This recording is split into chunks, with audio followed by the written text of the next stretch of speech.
Hi, this is Russ Brialt with the Shroud of Turin Education Project. And I just had some thoughts I wanted to share. And for those of you who have seen me in other videos or who know me from some of my lectures and things, been doing this for a long time. And but I've always been drawn to the fusion of faith and science. And and on the Shroud of Turin, you have both. That you used to ask a question: Can science and faith ever meet? Yeah, they did in October of 1978 for 5 days, when you had a team of 33 scientists that were hands-on with this cloth for 5 days, 120 hours, round the clock. That's when faith and science met, and science is still wondering. Amazingly, the shroud remains an unsolved mystery. And I'll pump my book. I just came out a few days ago. Shroud Encounter: Explore the World's Greatest Unsolved Mystery, and all the work of the science is in here, and the history, the whole carbon dating fiasco, and there's so much in here. I hope you pick it up. You can get it from Amazon and or Barnes and Noble, and so just search for Shroud Encounter or my name, Russ Brialt, and you'll find it. You can also go to my online web store, go to shroudencounter.com, and there's a little tab in the right-hand corner that says Shop, and you can get to it right there as well. But anyways, I wanted to just chat about some larger ideas as it relates to the Shroud of Turin. Yeah, I'm a believer that nothing happens by accident, and it's when we look at the original genesis of the shroud, if we look at the biblical account from John chapter 20 verses 1 through 9, Mary Magdalene goes to the side of the tomb early in the morning, and she's met with the fact that this stone has already been rolled aside from the entrance, and she peeks in and sees that the body's gone, runs to find the apostles. Peter and John run back down to the tomb, and John gets there first, and then Peter, he finally arrives, goes right inside that tomb, sees the linen cloth lying there, and then John goes in and he sees the linen cloth lying there and believes. Well, believes what? Well, believes that he had risen. There was this rumor all around Jerusalem that Jesus was going to rise from the dead. He said he would on 3 different occasions, and that's why they put a whole bunch of Roman guards out in front of the tomb to secure it, to make sure nobody came in and tried to steal the body. And so it's interesting that it was the linen cloth lying there that became the first piece of evidence that Jesus had risen from the dead, and John became the first of the apostles to believe on the resurrection based on that evidence. And now we have to ask this question then: was the linen cloth lying there only for the benefit of Peter and John, or was it for the benefit of the whole world throughout all generations? And I guess you would have an idea. What I think is, I certainly think it was meant for the whole world. And so, again, not believing that anything is by accident, there had to be a reason why it was left, and there has to be a reason why it was preserved, and there has to be a reason why it has essentially been revealed through science over the course of the 20th and 21st centuries, and so now the question now enters this realm of, what do we do with it? What do we do with the shroud? And as a longtime lecturer on the shroud for years and years, and so, people often ask questions that sometimes can be pretty annoying, and it's, one of them is, well, I don't need the shroud for my faith. And I'm saying, well, that's great. That's just wonderful. Blessed are those who believe and have not seen.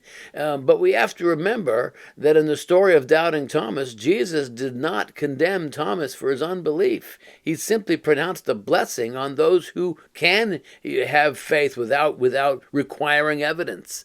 And so, in my mind, doubting Thomas has always represented an element of humanity that needs a little push in the right direction.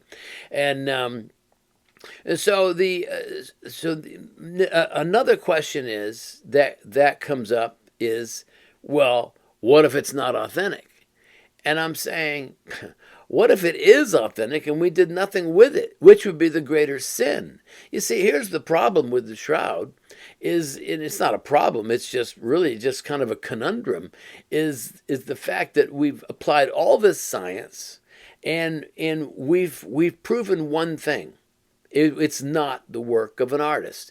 There's no visible trace of any kind of paint, ink, stain, pigmentation, dye, nothing on the cloth to account for the image. Yet you clearly have an image on this cloth, and it's not the result of artistic substances, nor can we even discern an alleged process that this supposed artist used.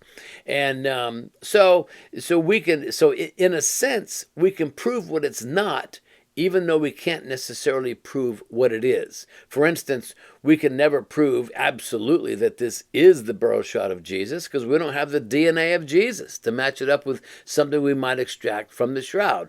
So the question is, as it relates to the shroud, what if it's not authentic? Well, again, what if it is? And so is there a middle path that allows us to use the shroud for its phenomenal witness? And that's what I've been about for, I don't know, well over 30 years, which is, as you explore the mystery, you encounter the message.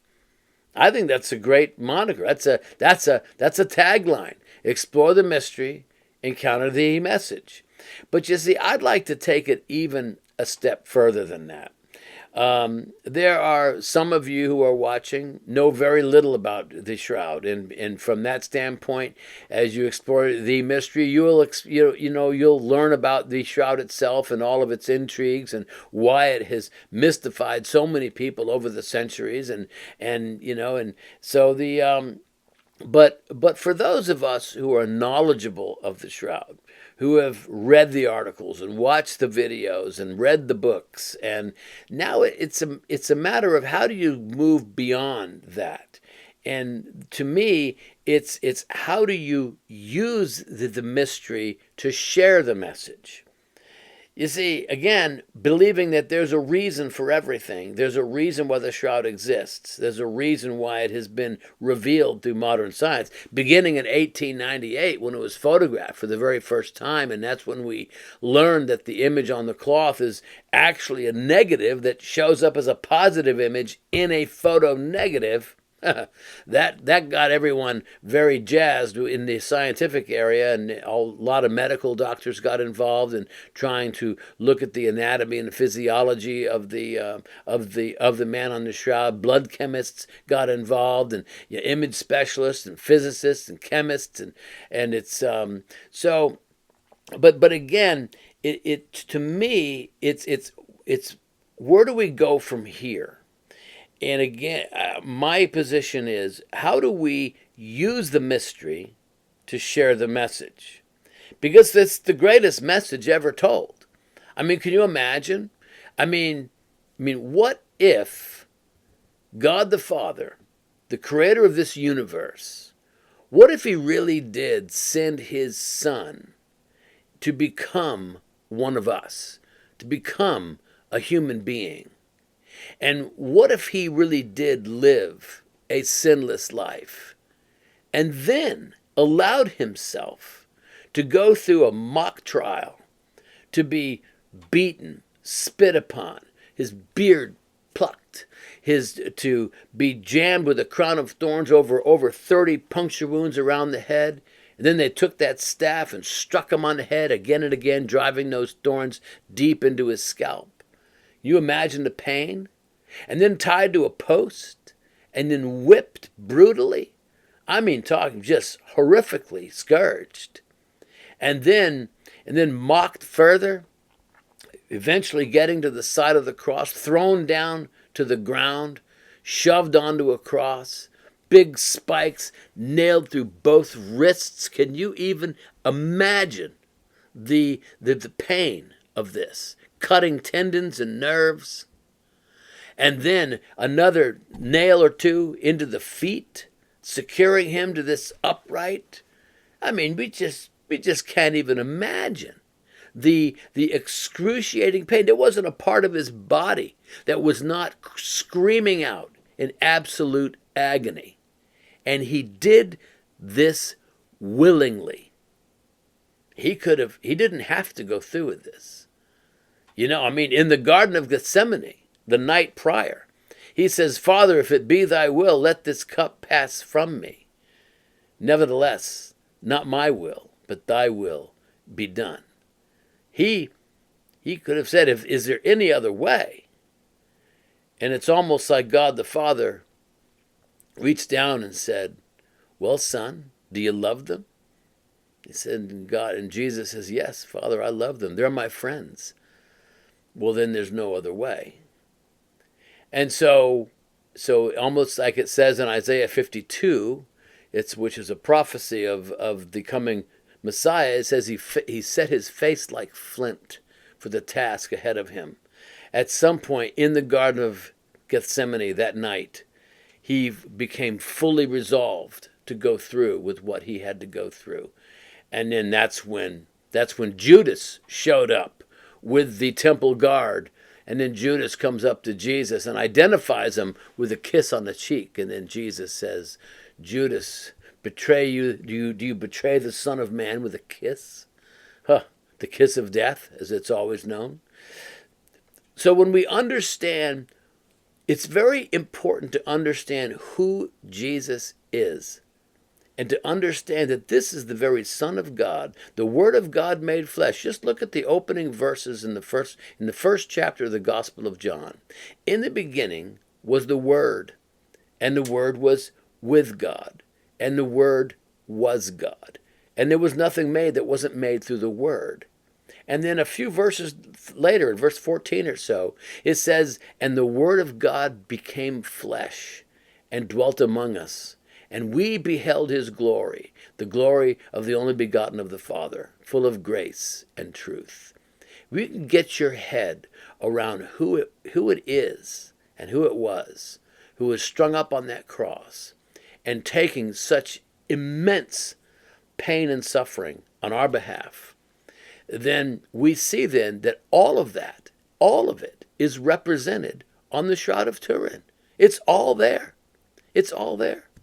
I mean, it's astonishing. In fact, you know, the prophecy of Isaiah 1:6, which was he's describing the sins of Israel, but it's the sins of all mankind. As a man, he says, from the sole of your feet to the top of your head, there's no soundness, only wounds and welts and open sores, not cleansed or soothed or bandaged or mollified with oil. I mean, you look at the dorsal image on the shroud, and that's exactly what you see. 2 nail wounds in the feet, all the scourging from the ankles all the way to the base of the neck, and then capped with the crown of thorns. What you just heard in Isaiah 1:6 is exactly what we see on the shroud. It's amazing. And so how do we use the shroud for its phenomenal witness, demonstrating the clear love of God? Right? We know it's the capstone verse in the entire New Testament. For God so loved the world that he gave as a sacrifice his only begotten Son, that whosoever believes in him should not perish, but shall have everlasting life. I mean, how do we use the shroud, use the mystery of the shroud to share the message of the shroud, which is the exact same message as the New Testament itself? And so there are so many people in the world that need to hear this message. And maybe they're checked out of church. Maybe they've had horrible experience with organized religion. I mean, well, anytime man's involved with anything, it's going to get messed up. And because, it all started in the garden, right? When something went awry with the human race. And that's what the cross is all about. The cross is all about taking sin out of the equation so that we can be reconnected once again with a holy God, our Creator. And it's so maybe think on these things. Think about how you can use the shroud, to use the mystery of the shroud to share the message of the shroud, because the message of the shroud is pure gospel. You have the whole pattern of bloodstains, which testifies to the horrific crucifixion, but then you have the image. The image testifies to the resurrection. And because we know they're two separate incidents. How do we know that? Is because there's no image under the blood.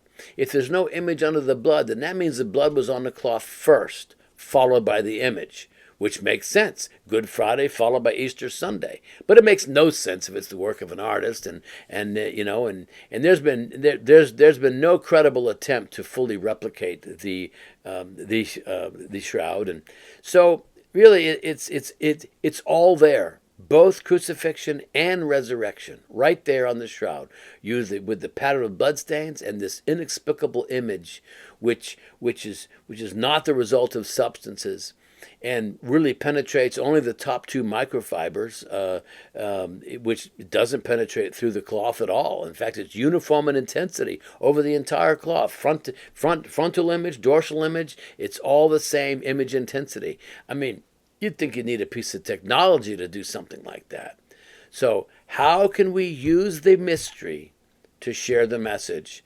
And I'd like for you to ponder those things, because I think the shroud has been given to us as a gift. First of all, it is a gift to the doubting Thomases of the world, and it's and again, I can't say that the shroud is absolute proof. But I can tell you, we can't prove we certainly can prove what it's not. It's not the work of an artist. So does this rise to the level of proof? I think that's up to you, for you to make that kind of a decision. But I do think it's a message to the doubting Thomases of the world. But beyond that, how do believers, how do those of us who have a mandate to share this message of the gospel with others? I think that's what God is saying. At least He's saying it to me, which is, how do we use the mystery to share the message? So I challenge you with that thought. And so thanks for tuning in, and we'll see you on the next video.